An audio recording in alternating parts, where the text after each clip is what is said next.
atas segala kebaikan. Kami selalu belajar untuk mensyukuri setiap rancangan Tuhan, kehendak Tuhan yang Tuhan izinkan untuk kami hadapi dan lakukan.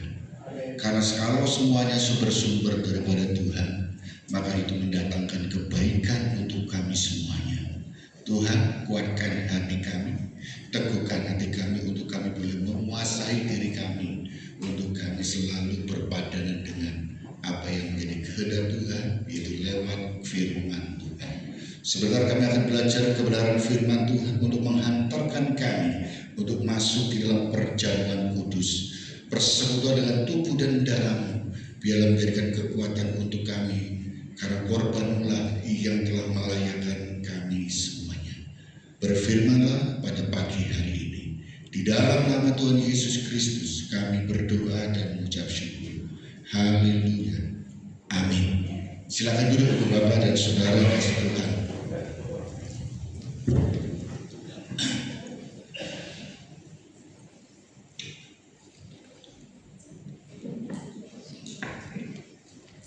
Ya, shalom.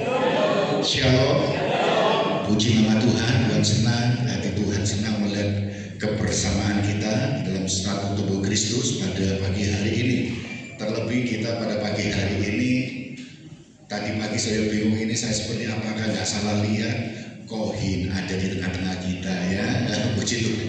Tadi pagi Kohin datangi saya, ini siapa? Apa Kohin? Apa mata saya salah gitu kan? Karena kan baru berapa bulan kita berpisah.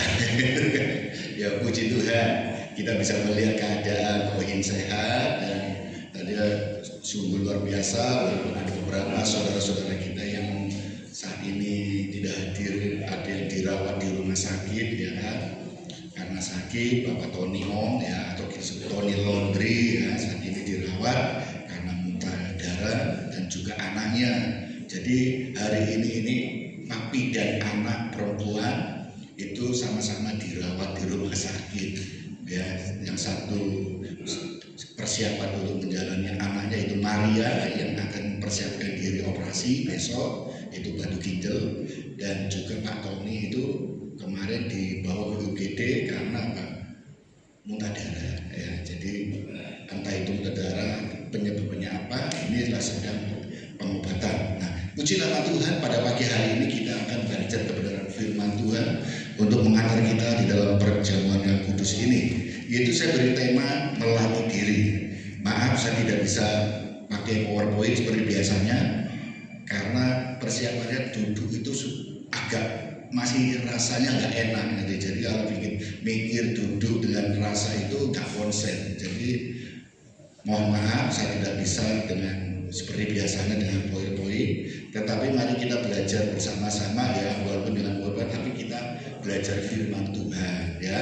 Dan saya yakin Ibu Bapak membawa Alkitab, baik itu yang digital ataupun yang buku ya. Kita akan belajar bersama-sama ya. Tema firman Tuhan pada pagi hari ini saya beri tema melatih diri. Kita buka dalam suratan 1 Korintus pasal 9 ayat 24 sampai dengan 27. 1 Korintus pasal 9 ayat 24 sampai dengan 27. Kita akan baca bergantian ya. Yang pria membaca ayat yang genap, sedangkan yang wanita membaca ayat yang ganjil.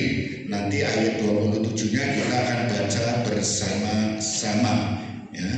1 Korintus pasal 9 ayat 24 sampai dengan 27.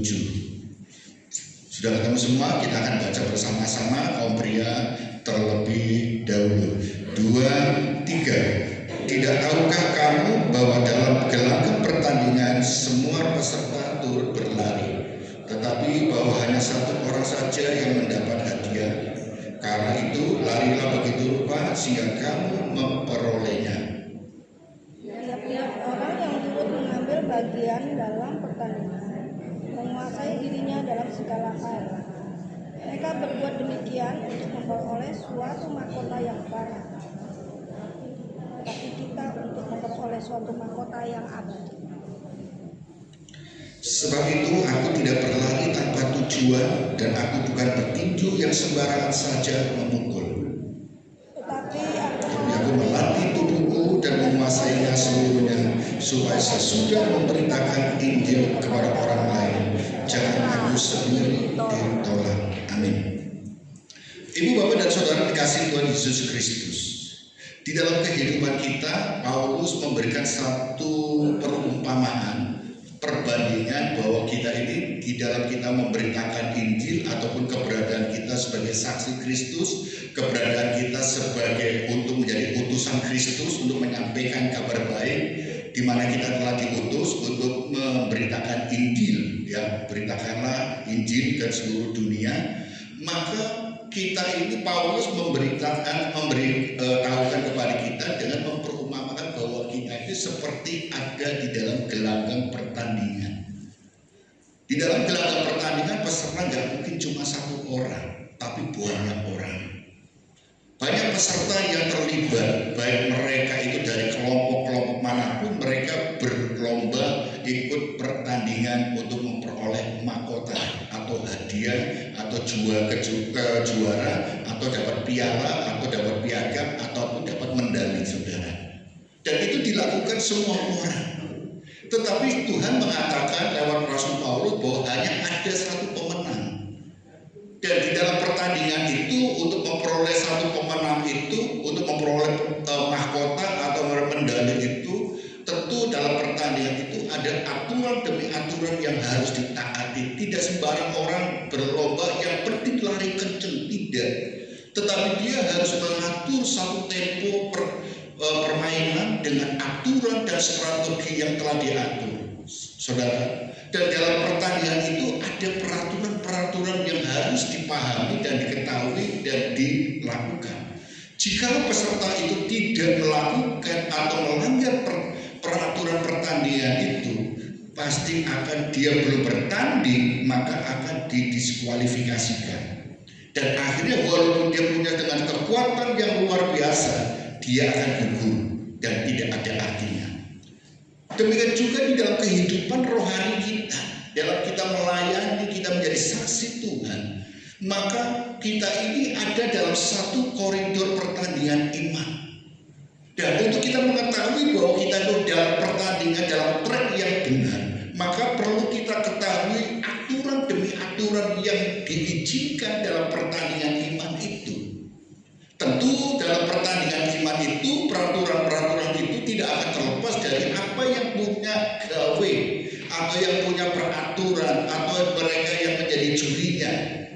Dalam pertandingan iman kita ini, tentu jurinya bukan pendeta, jurinya bukan manusia, tetapi Tuhan yang menjadi juri. Oleh karena itulah jangan kita selalu fokus pada apa yang diatur oleh pendeta atau gembala, tapi mari kita tundukkan, kita taat dan kita pahami aturan yang telah ditetapkan oleh yang mempunyai pertandingan iman itu, yaitu Tuhan Yesus Kristus. Nah, ibu, bapak, dan saudara yang dikasihi Tuhan Yesus Kristus, oleh karena itulah ibu bapak patut untuk mengetahuinya semuanya. Kalau saya memberikan satu aturan pertandingan harus begini dan demikian, itu aturan yang berlaku di dalam gereja secara organisasi. Tetapi dalam pertandingan iman, tentu kita harus merujuk pada aturan yang tertinggi, yaitu firman Tuhan. Di dalam job desk yang saya bagikan kepada ibu bapak ataupun setiap pengumuman demi pengumuman yang saya beritakan, baik itu lewat diaken ataupun lewat saya, itu semua hanya beratur apa? Itu hanya untuk mengelola gereja. Tentu aturan yang kita buat adalah tidak bertentangan dengan norma yang tertinggi, yaitu firman. Karena semua harus merujuk pada norma yang tertinggi. Jika peraturan yang kita buat itu tidak sesuai dengan norma tertinggi, yaitu firman Tuhan, maka itu keliru, saudara. Oleh karena itu, saudara, ketika kita membuat aturan, baik itu di gereja ada aturan, di dalam bimbingan, pranikah, baptisan, ataupun penyelesaian konflik semuanya, tentu saya berdasarkan kepada apa? Satu anggaran dasar yang di dalam organisasi gereja. Kedua adalah tidak bertentangan dengan norma tertinggi, yaitu firman. Ibu, bapak, dan saudara dikasihi Tuhan Yesus Kristus. Oleh karena itulah dalam pertandingan kita ini, kita harus memahami aturan demi aturan. Apa yang harus kita lakukan dan mana yang tidak boleh kita lakukan untuk kita beroleh satu kemenangan, satu hadiah, satu penghargaan, yaitu mahkota medali yang telah dijanjikan kepada kita semuanya. Dalam firman Tuhan katakan ayat 25, tiap-tiap orang yang turut mengambil bagian dalam pertandingan menguasai dirinya dalam segala hal. Mereka berbuat demikian untuk memperoleh suatu mahkota yang fana, tetapi kita untuk beroleh suatu mahkota yang abadi. Perhatikan, tiap-tiap orang yang turut mengambil bagian dalam pertandingan harus menguasai dirinya dalam segala hal. Kalau kita, kata kuncinya adalah menguasai diri, dan kita tidak bisa menguasai diri kita, maka kita akan keluar dari jalur. Kata kunci adalah menguasai diri, saudara. Di dalam segala hal, pertandingan kita bukan hanya di dalam suatu venue ataupun gor. Pertandingan kita itu di dalam segala aspek untuk kita dalam memerintahkan Injil bermahkota. Ibu bapak ada di posisi mana? Sebagai karyawan, itu pertandinganmu di dalam kantor. Sebagai seorang guru, itu pertandinganmu sebagai seorang guru. Sebagai seorang ibu rumah tangga, itu pertandinganmu di dalam mengelola rumah tangga. Dimanapun kita berada, itulah pertandingan iman. Kalau kita tidak menguasai diri kita, maka yang terjadi adalah apa? Engkau bukan orang yang menjadi pemenang. Jadi pertandingan kita ini adalah di mana Tuhan tempatkan kita. Kita mengelola keuangan sebagai ibu rumah tangga, tetapi kita tidak bisa menguasai diri. Kita, suami kita, pemasukan kita, income-nya hanya sekitar mungkin berapa juta, tapi engkau belanja luar biasa, engkau tidak bisa mengelola keuangan, sehingga hutang sana hutang sini, akhirnya terjadi gali lubang tutup lubang. Itu saudara kalah dalam pertandingan iman. Engkau sebagai karyawan, engkau diberi kepercayaan, tetapi engkau tidak bisa memberikan mempertanggungjawabkan kepercayaanmu dengan baik dan benar, maka engkau kalah dalam pertandinganmu sebagai karyawan di tempat itu. Engkau sebagai guru dan engkau tidak bisa menempatkan diri sebagai guru, dipukulan, ditiru dalam tindakan-tindakanmu dan perkataanmu, maka engkau kalah di dalam pertandingan yang telah ditetapkan Tuhan untukmu.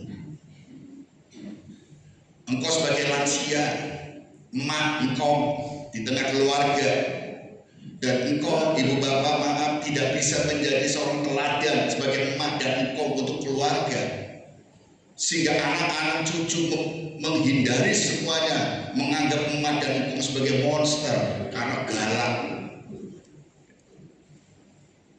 Cucu diajak ayo main ke engkau, ke emak, gak mau, kenapa? Dimarahi terus. Ayo mak, anak-anak menjauh karena apa? Mak engkongnya suka apa? Suka ngomel. Suka apa lagi? Godong. Nah, kadang-kadang. Sehingga tidak jadi berkat. Orang bukannya datang dengan sukacita, akhirnya apa? Menjauh. Saudara sebagai lansia gagal, kalah dalam pertandingan. Karena apa? Emak engkong itu sudah punya pengalaman. Biasanya lebih kasih, lebih lembut, saudara. Oleh karena itu, saudara, apapun posisi kita, keberadaan kita, usia kita sebagai apapun, tentu itulah pertandingan. Jadi pertandingan orang demi orang itu berbeda-beda. Tetapi yang penting adalah kata kuncinya dalam pertandingan dimanapun kita berada adalah menguasai diri kita. Kemampuan kita itu di mana, sampai di mana kemampuan kita. Jadi tidak ada istilah peribahasa itu terjadi dalam diri kita. Kita ini lebih bodoh daripada keledai. Keledai itu tidak akan mengalami kesalahan kedua kali. Kalau kita mengalami kesalahan satu kali, wajar, namanya kita berlatih. Tapi kalau kita mengalami kesalahan yang bersama, berulang dan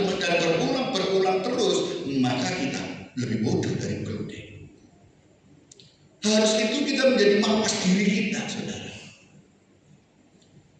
Mawas diri. Supaya kita tidak lebih bodoh dari keledai. Kita melatih diri kita dan menguasai diri kita supaya kita tidak jatuh, karena kita tahu batas kita. Saudara yang dikasih Tuhan Yesus Kristus, tanggal 3 yang lalu saya operasi tulang belakang, saudara. Saya semangat, saudara. Saya semangat operasi. Karena tetapi dalam semangat itu, tahukah ibu bapak pendeta pun stres, saudara. 2 minggu pasca menjelang operasi, 2 minggu menjelang operasi, asam lambung saya itu naik. Saya mau cerita, mau bilang pendeta kata ini kok ini juga. Saudara, pendeta yang manusia, saudara. Ya kan? Pendeta gembala yang manusia, stres, saudara. Asam lambung naik saya. Tapi pada 1 minggu menjelang operasi saya harus mau nggak mau harus siap. Satu, kenapa saya itu stres? Saya banyak mendengar ini masalah tulang belakang. Tulang belakang nanti kalau kamu nggak bisa jalan bagaimana? Satu. Kedua, jujur saya melihat juga ada seorang pendeta operasi juga yang saya dekat, dia kok nggak bisa jalan, gitu kan? Jangan nanti sama, gitu kan? Saya pikir itu. Ketiga, banyak orang yang ngomong apa? Operasinya di mana? Rumah sakit itu. Oh, rumah sakit itu demikian bla bla bla bla, negatif. Waduh, mempengaruhi apa? Pikiran saya, gitu kan. Waduh, ini ya kan. Nanti kalau sampai saya berpikir kalau saya nggak berhasil bagaimana? Saya membayangkan, satu, bisa meninggal. Nanti istriku jadi janda, gitu kan. Macam-macam, saudara. Anak-anakku nggak punya apa-apa. Kedua, kalau aku mungkin sampai gagal, biasa jalan ya apa? Nanti aku kemana pakai kursi roda. Sampai saya dengar ketika ini apa sebelum pakai nanti sampai saya, iya itu tuh disuruh ini loh. Kok gereja nggak usah jalan, nggak usah ini pakai kursi roda. Ini ampuran dia ngomong demikian suruh pakai kursi roda saja. Banyak yang ngomong demikian. Waduh, ini kok orang ngomong macam-macam. Tapi saya harus memilih. Saya tadi berbincang-bincang dengan Pak Johari. Pak Johari ya bingung juga, anak-anaknya bingung juga. Pak Johari harus memilih, berani memilih. Kalau kita tidak memilih untuk operasi, dokter yang lebih mengetahui masalahnya. Kalau dokter melakukan operasi, ya saudara harus memilih. Kalau saya tidak memilih operasi, kemungkinan buruk lebih menurun, saya tidak bisa jalan. Kalau saya operasi, ada resikonya juga. Kan ada konsekuensi. Tinggal kita harus memilih. Ketika aku memilih, aku berdoa sama Tuhan dan aku serahkan sama Tuhan yang terbaik, terserah kehendak Tuhan. Jadi saya serah Pak Johari, pilihlah, berdoa kepada Tuhan. Yang penting Pak Johari siapkan bawa suster sendiri Pak Johari ya. Bawa suster Pak Johari, aku ya bawa suster sendiri Pak Johari. Istriku Pak Jo yang istriku ya. Jadi ketika operasi saudara, memang saya takut hari hanya itu mau ini dokter. Sudah Pak, gak usah takut, banyak yang mendoakan kok Pak. Oh ya, terima kasih. Dan ketika operasi tanggal 3, saya tidak sadar dari apa, mau suruh doa atau nggak sadar. Kemudian keluar dari rumah sakit, nggak tahu saya nggak besok, saya tahu orang tapi masih fly, saudara. Ternyata fly itu demikian ya, fly itu fly. Jadi apa kondisi ini? Tetapi puji Tuhan, saya bisa belajar mulai miring kanan kiri. Dokter nggak apa-apa kalau miring kanan kiri, boleh silakan, lebih bagus. Dan seperti biasanya pasien itu nggak mau miring, sakit, diam aja. Sampai susternya besoknya susternya katakan, sakit Pak? Ya enggak, tak nikmati, kayak gitu. Lo nggak sakit Pak? Ya pasti sakit sus, tapi ya mau gak mau tak nikmati. Bapak ini kuat ya nahan sakit. Ya sus, gimana nggak kuat? Bis biasa tersakiti sus. Sehingga apa? Sudah terbiasa nahan sakit. Oh Bapak bisa aja. Ya harus sus, nggak guyon sus, guyon ya saudara. Kita ini harus bisa menguasai diri. Pasca operasi dan pulang ke rumah, berapa hari pulang hari Selasa, dua hari kemudian ada tamu datang, coba duduk kelamaan, malamnya demam, saudara. Batasku, kemampuanku, penguasaan diriku melebihi batas. Saya coba karena semangatnya. Belum seminggu saya mencoba, iso aku setir mobil ini. Jadi kok bisa? Sudah tenang aja, aku bisa setir mobil. Istriku saya kerja, saya coba setir mobil, beli galon sama gelis aja. Bisa, tapi nggak nyaman, agak-agak nyeri. Pulang malamnya demam lagi, saudara. Tapi saya tahu mengukur kemampuan saya, saudara. Kesalahan saya adalah saya tidak bisa menguasai diri, saking semangatnya, saudara. Nah, inilah yang harus kita pahami. Kita harus menguasai diri kita ini berdasarkan satu koridor batas kemampuan kita, bukan berdasarkan semangat. Memang semangat itu bagus, semangat berlomba, bertanding itu bagus untuk mengalahkan apa yang menjadi satu beban-beban kita. Tetapi kita harus tahu batas kemampuan kita. Saya saking semangat, tapi batasnya saya belum sampai ke situ. Jadi berapa hari itu menjadi, kalau melebihi batas itu malamnya demam. Melebihi demam. Berapa kali saya malam itu demam terus, berapa malam, saudara. Disitulah. Tapi kayak saya saking semangat, saudara. Ketika saya kontrol kemarin hari Kamis, ketemu dokternya, dok, saya boleh nggak khotbah dok ini berdiri? Ya boleh berdiri, tapi bapak harus tahu batasnya ya. Kalau demam itu ya, benar demam itu berarti kamu udah melewati batas. Tubuhmu itu sudah lewat. Terus pokoknya kamu berlatih aja, tapi aktivitas boleh, terserah kamu mau aktivitas apa boleh, tapi kamu tahu batas. Maka saya apa? Sebelum saya khotbah, istilah kamu duduk aja pakai meja. Mau aku mau seperti Pak Jodari, aku duduk di meja. Aku bisa berdiri tenang aja. Loh, kamu bisa, dokter mengizinkan, kamu bukan dokter melarang-larang gitu kan. Ibu bapak dan saudara kasih Tuhan, ada aturan. Dan yang mengetahui aturan semua dan batas kemampuan kita adalah Tuhan. Tetapi seringkali kita karena semangat, kita melebihi over daripada kapasitas kemampuan kita. Kita merasa lebih tahu, kita merasa lebih hebat, lebih kuat. Padahal kita manusia terbatas, saudara. Oleh karena itulah, saudara, di dalam pertandingan iman kita harus tahu aturan main. Yaitu apa? Perbaiki, perdalam dalam persekutuan dengan Tuhan, yaitu lewat apa? Perenungan, pembacaan firman Tuhan. Itu aturan main kita. Kalau ibu bapak dalam pertandingan iman itu tidak pernah tahu baca firman Tuhan, maka ibu bapak kebenaran aturan itu berdasarkan apa? Pikiran kita sendiri. Cara berpikir kita, kebenaran apa? Hati nurani. Atau kebenaran yang ada dalam masyarakat. Dan itu sifatnya fana, saudara. Aturan iman kita itu adalah firman Tuhan yang bersifat kekal. Oleh sebab itu ibu bapak harus paham aturan ini, yaitu dengan apa? Perbaiki hubungan kita dengan Tuhan, baik itu lewat doa, lewat firman Tuhan. Maka ibu bapak harus mencintai firman Tuhan, baca firman Tuhan, renungkan firman Tuhan, sehingga itu akan memperkaya kita, dan itu firman Tuhan akan menjadi satu kekuatan kita, melatih kita, saudara.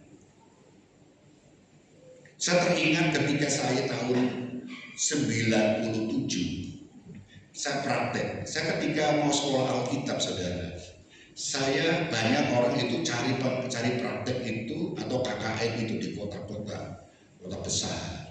Saya ketika saya baru masuk sekolah Alkitab, saya berdoa pada Tuhan. Tuhan, kalau saya melayani, saya pengen praktek di desa, pelosok. Kalau di praktek di desa atau di pelosok itu saya nggak kuat, saya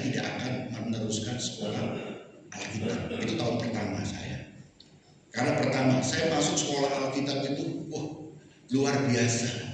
Luar biasanya adalah apa? Gak betah di asrama.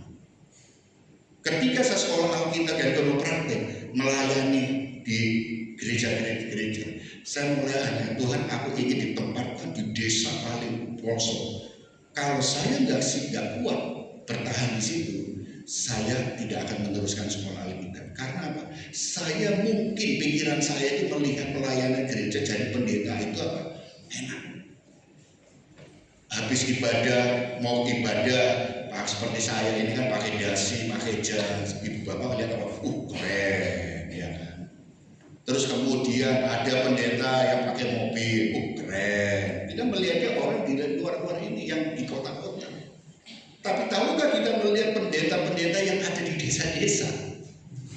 Dan ketika saya pelayanan di pedesaan, di pelosok, di dusun, di gunung, saudara, di sana makannya jagung, ya kan? Kalau di Madura itu nasi jagung, ya kan? Sana jagung murni, jagung tepung jagung.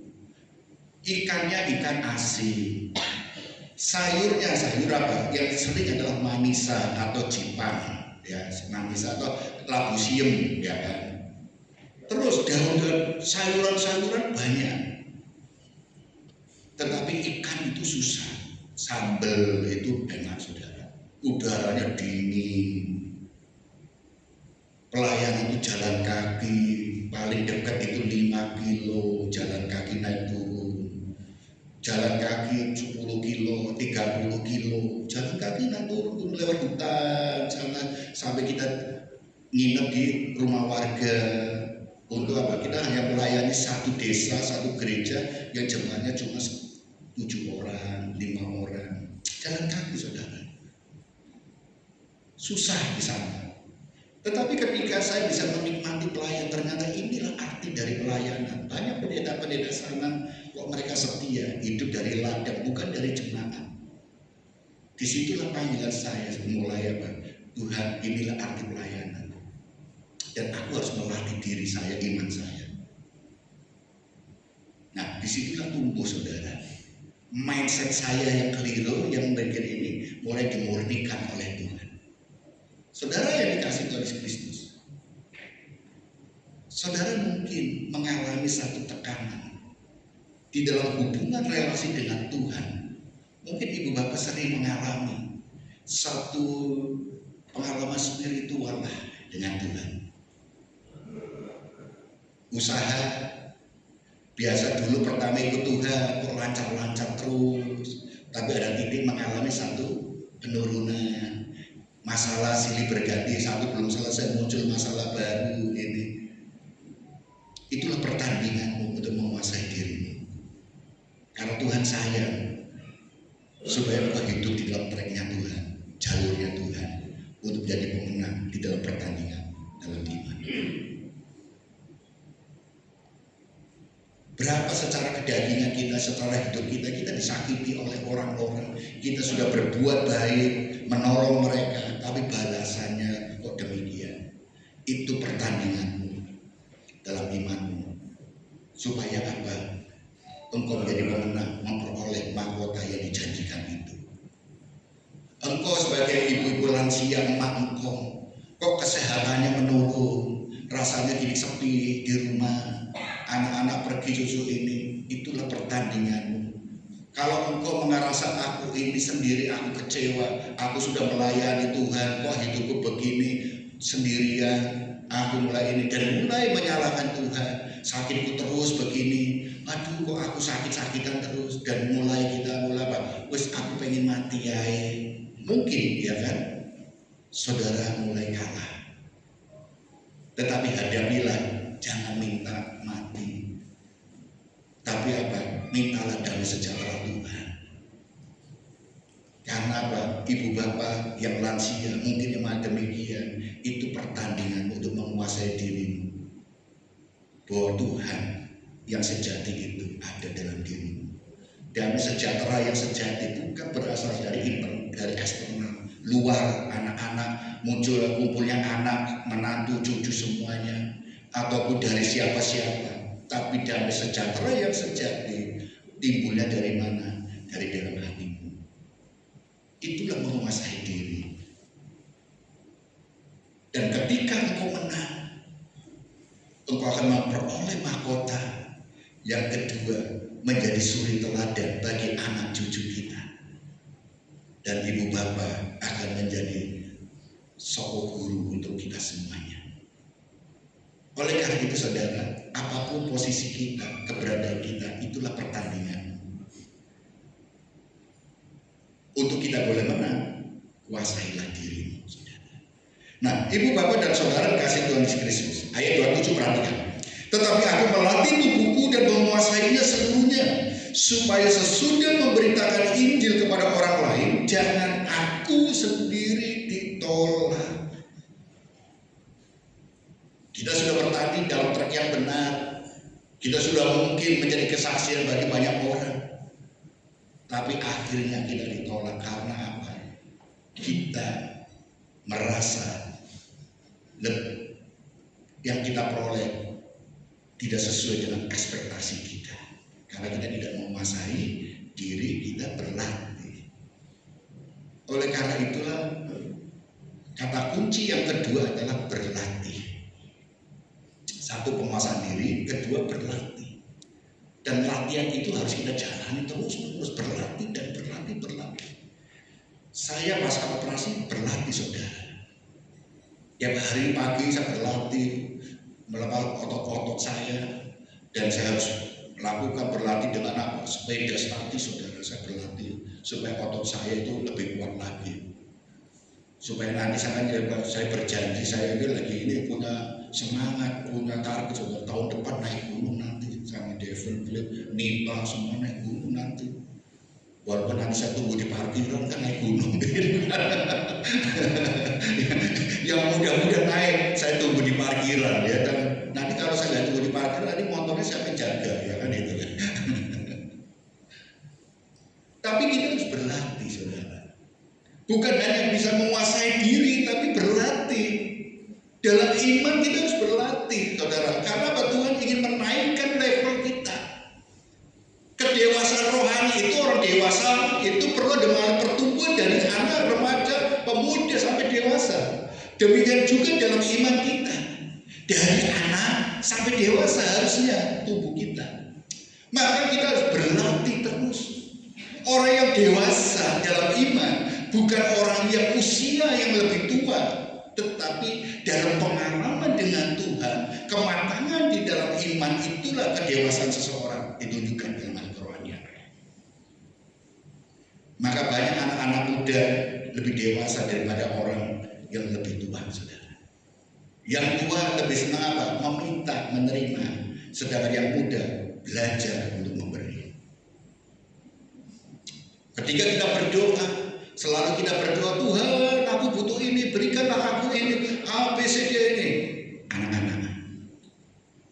Tetapi kita belajar berdoa, Tuhan berkatilah Pak Bagio, berkatilah Bu Subharyama, berkatilah Kohi, berkatilah Tante Macua, berkatilah orang-orang, doakan, berkatilah Cimeti, berkatilah Ko Jinsyo supaya giginya tumbuh. Kan gitu kan, kita kan kita berdoa.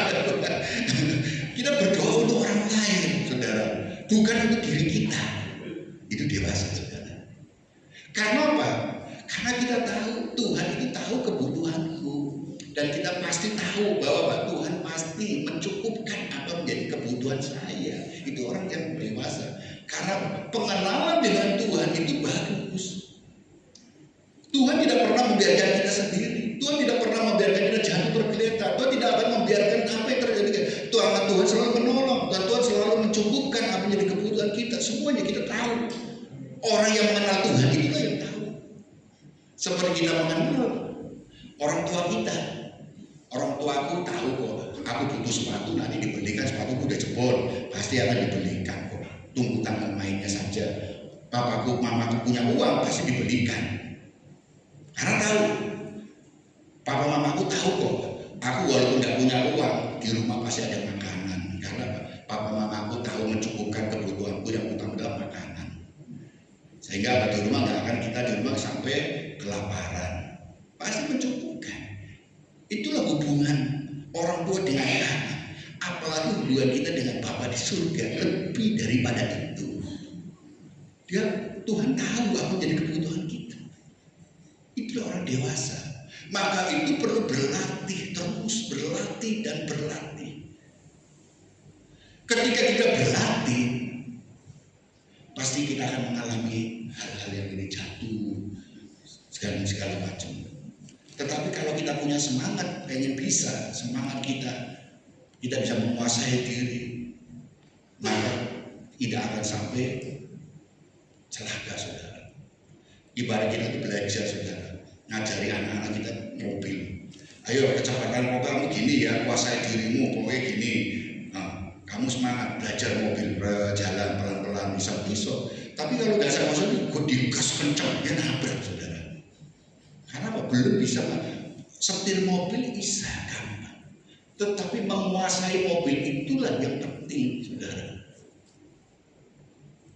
Naik sepeda motor, belajar sepeda motor gampang, saudara. Tinggal duduk, gas, jaret. Tapi yang utama adalah bagaimana engkau bisa menguasai sepeda motor itu, sehingga kita kecepatannya kita bisa atur kemana. Jadi jangan kita ngikuti motor atau mobil, tapi kita mobil atau sepeda motor itu harus mengikuti kita yang atur.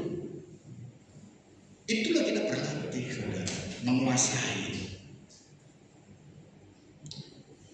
Nah, ibu bapak dan saudara dikasih Tuhan Yesus Kristus, Paulus sadar bahwa melayani tanpa kendali diri bisa berakhir tragis. Paulus sadar, saudara. Ia tidak mau hanya pandai berpandai melayani, tapi gagal dalam hidup yang benar. Melayani tanpa kendali diri bisa berakhir tragis.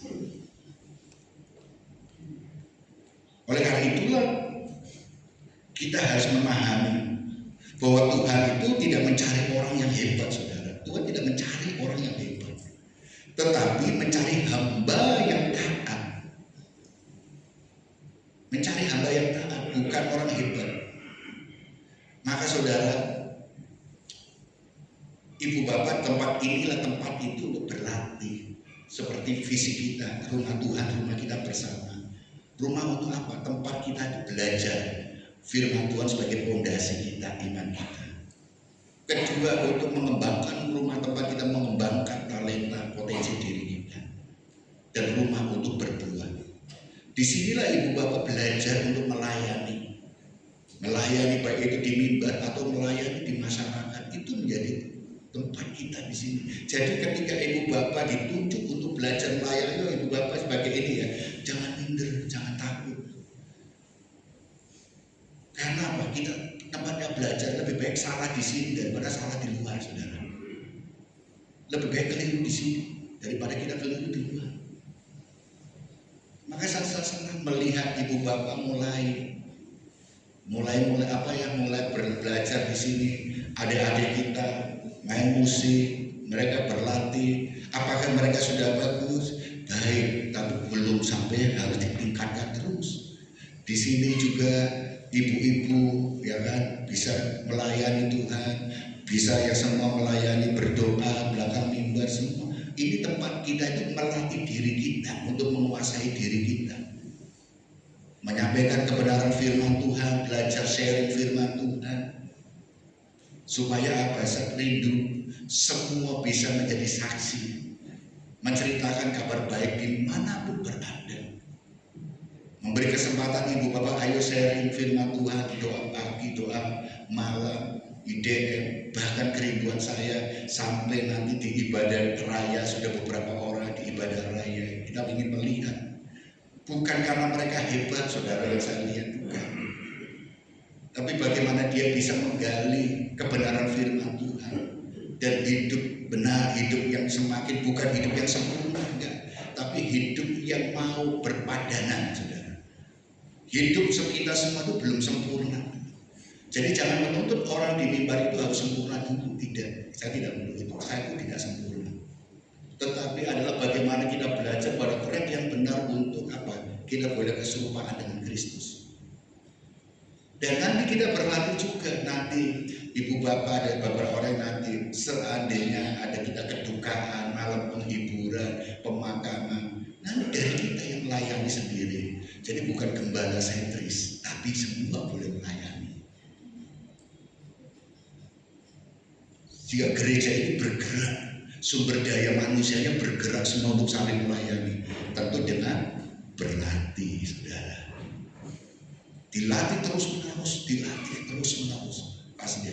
Nah, di dalam berlatih itulah perlu pendisiplinan diri. Perlu disiplin, saudara, mendisiplinkan diri kita. Maka untuk mendisiplin diri kita semua di dalam pertandingan iman kita, pagi baca firman, saat teduh itu penting. Dimanapun kita berada harus melatih diri, baca firman, melatih diri. Karena kalau kita tidak melatih diri, maka kita apa? Kita rohani kita akan kering.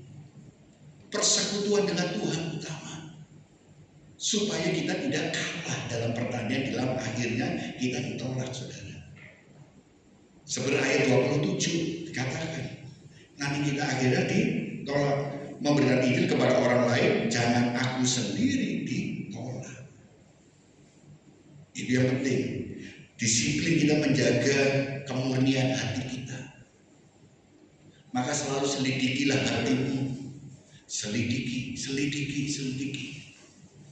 Hati ini perlu dijaga dan diselidiki terus. Kemurnian kita. Setiap tindakan itu selalu ada motivasi, ada motifnya apa. Dan ini yang perlu kita jaga. Supaya apa? Kalau motif hati kita tidak suci, maka kita tidak bisa melihat Tuhan. Maka harus hati kita itu bersih.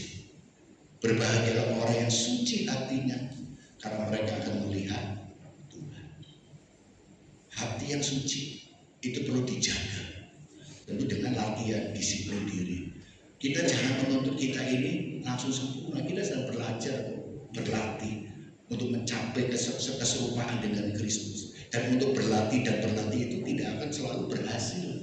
Itulah disebut dengan Tuhan memberikan kasih karunia kepada kita. Yang belum tidak layak kita peroleh, Tuhan berikan untuk kita. Itulah kasih karunia. Karena manusia itu terbatas. Jadi harus disiplin. Yang kedua, tidak pernah menyerah, saudara. Semangat. Berlatih dan semangat, yaitu menguasai diri, dan kita perlu yang kedua adalah berlatih. Semangat terus kita. Karena di dalam semangat itu kita tidak akan pernah mundur. Berlatih, jatuh, bangkit lagi sudah. Di dalam Mazmur pasal 37 ayat 24 dikatakan demikian. Apabila ia jatuh, tidak sampai tergeletak, sebab Tuhan menopang tangannya. Ya.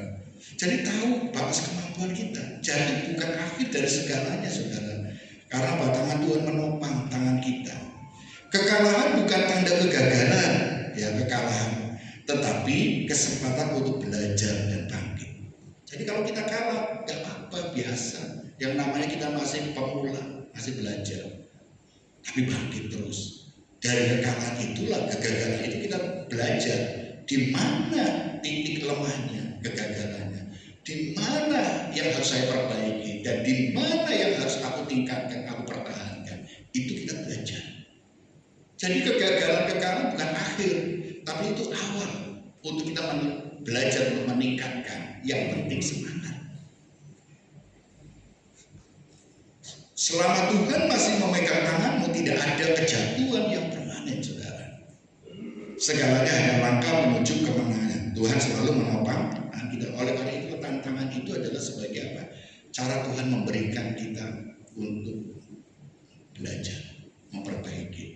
Jangan jauh tantangan atau masalah, tapi hadapilah masalah itu. Karena apa?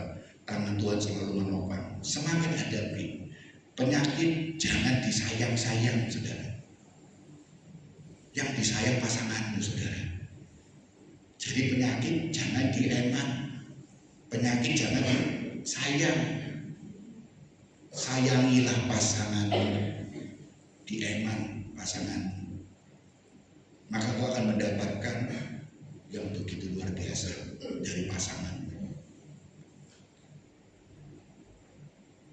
Masalah jangan dieman-eman, hadapi, kalahkan masalah itu. Pasangan adalah orang yang Tuhan kasih di sisimu untuk apa? Menjadi rekan sekerja pendampingmu. Nah, Ibu Bapak, Saudara kasih Tuhan Yesus Kristus, ini menjadi satu perenungan kita bersama. Latihlah dirimu dalam satu pertandingan iman. Dengan apa? Menguasai dirimu.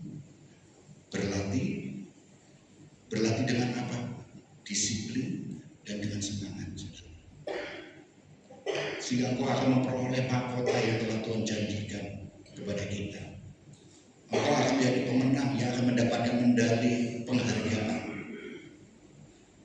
Pertandingan kita bukan pertandingan melawan darah di dunia ini yang fana, tapi pertandingan iman yang dinilai oleh Tuhan Yesus yang punya kehidupan.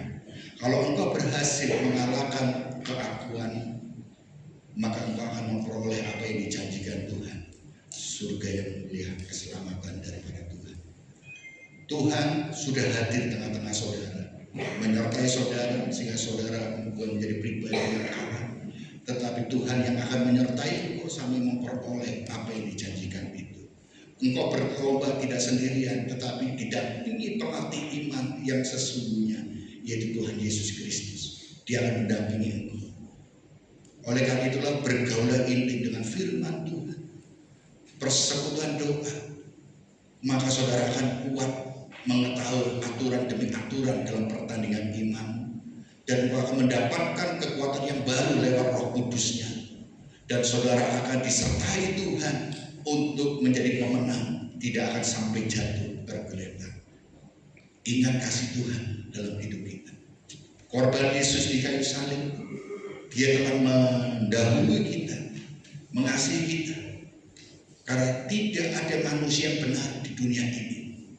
Tidak ada manusia yang bisa menyelamatkan dirinya dengan perbuatan-perbuatan baiknya. Tidak ada manusia di dunia ini yang bisa membenarkan dirinya kecuali hanya lewat korban Yesus Kristus, lewat penebusan, pendamaian di kayu salib kepada kita. Oleh karena itulah pada pagi hari ini sebentar kita akan masuk dalam perjamuan yang kudus. Ingat kasih Tuhan yang telah memberikan nyawanya untuk kita, mati di kayu salib, memperdamaikan kita dengan Bapa, sehingga kita boleh beroleh hidup. Kita dibenarkan lewat darah Yesus, lewat korban Yesus, kasih karunia Tuhan Yesus Kristus, sehingga kita boleh layak dan menang, mengerti aturan untuk pertandingan iman, memperoleh mahkota yang dijanjikan Tuhan. Dan Tuhan melatih kita, Tuhan Yesus menyertai kita untuk kita berjalan sampai pada akhirnya. Berlatihlah terus dan kuasailah dirimu, sehingga pada akhirnya saudara tidak jatuh, tetapi saudara sampai pada akhir pertandinganmu sebagai pemenang. Ibu Bapak, mari kita persiapkan diri kita untuk masuk dalam perjamuan yang kudus. Saya undang para pelayan Tuhan untuk maju ke depan, dan Ibu Bapak untuk bangkit berdiri.